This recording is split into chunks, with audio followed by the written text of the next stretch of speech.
This house, this is our kitchen, and then how old I am now, 70, 75 years. 75 years plus. This kitchen is 75 years plus, and it's still standing. Why? Because this is limestone. Great-nana, great-grandfather. Our dad came and then put ceiling like this. This thing is done by some people. When we left Moke, it was not like this. It's just the roof itself and these walls. This area is our cooking area. We got the umu here. That's why that little window is to throw all the ash from the oven. Like this. This Too is late. where we cook.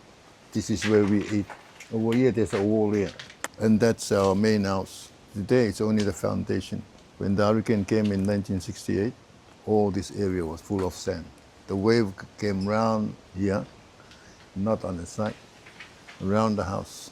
All this area of sandy came up to this area, not that area, only this area. All sand everywhere. The land itself is called Taupiri, is the Moro Inu, Taupiri. Taupiri. And it is part of Makatea 9E. But Moro Inu is Taupiri. The land itself belongs to Taupiri. So Taupiri is one of our great-great-grandfathers. And then Taupiri, and the passage down here is called Pachito. And further down, it's Anaio. That's the landing place. That's where the warriors, workers, fishing, they come through there, not through here. And in between Pachito and Anaio, it's that cave water called Kopupoki. Kopupoki is full of fish, mainly all the red fish, which we call it the ku. The ku, the kora, full of those fish. When sometimes we go as kids, we go there and fish. Only for that, for ku, nothing else. We come home. That was during the days of our grandmother. We didn't see our grandfather pass away, but the grandmother. But our grandmother, we saw her, she passed away. And I think she was only about 68 years, I think. Around about 68 years, she passed away. So this is our homestead. When our great-grandfather, our grandfather built the house, he made a tunnel underneath. The reason being is, when there's high winds, he takes us underneath that to shade from the. But now it's been covered. This is the homestead, and this area you can see the road. This is a road going right down to Anaio. This area. Our grandfather moved the road to the seaside because he don't want people to come around here. So he built this house. Underneath it, it's a tunnel. It is here. You have to go through here. But underneath, it's all, a lot of spaces underneath. And the height would be like this. My height. That's where he said that, grandmother said that's the reason why he wanted to build it, so that the kids can shelter underneath when there is high winds, So we lost this house in the year 1973 or 74. During the hurricane in 1968, the house was still intact, still good. We can sleep inside. But 68 hurricane, so covered with all sand everywhere around. You can see easily the sea. You can see from here right to the resident agents area, where people are going there today. That big house, they call it for the resident agent, which is like people sent from overseas to take over the office of the New Zealand office here in Moke. So from here you can see easily the road. It's a big hurricane, but eventually it didn't damage our house. And people see this. This is a tomb for one of our Nana's sisters. This is Me'as, which is our grandfather's first daughter. Yeah, first daughter.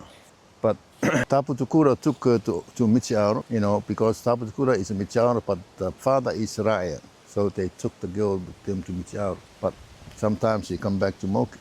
And then when she passed away in Michiaro, our grandfather Mea asked one of the uncle, Paku, to go with him to Michiaro to get the body. And yet the body is there, been there for 2 weeks. after she died. When Mea is sleeping, that girl, her daughter is still asking him to go and get her from Michal. So that's why.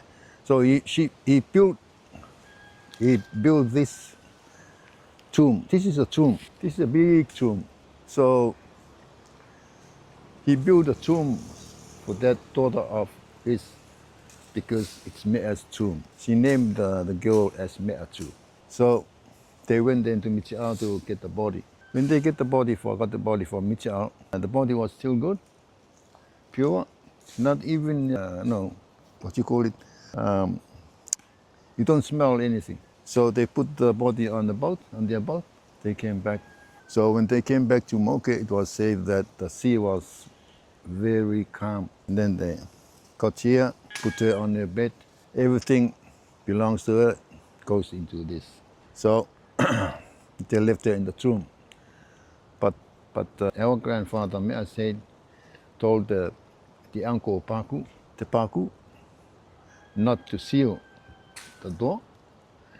But uncle said, no, I want to seal the door.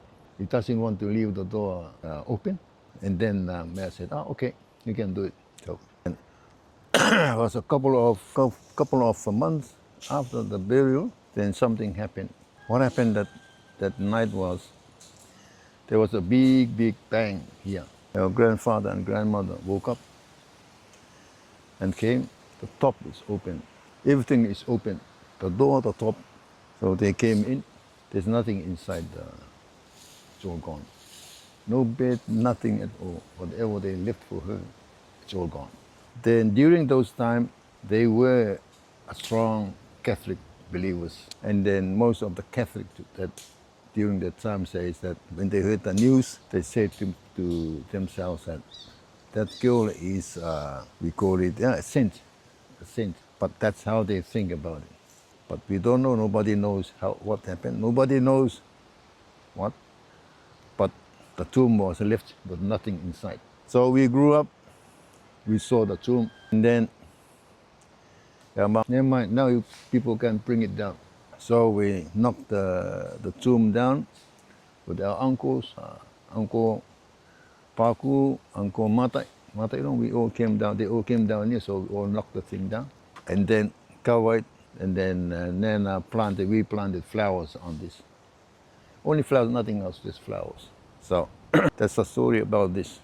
And this is Mama Anaio's grave is here, our grandmother. This is her one, yeah. And the first one, the high one there, it's the grandfather. Yeah, the first one there.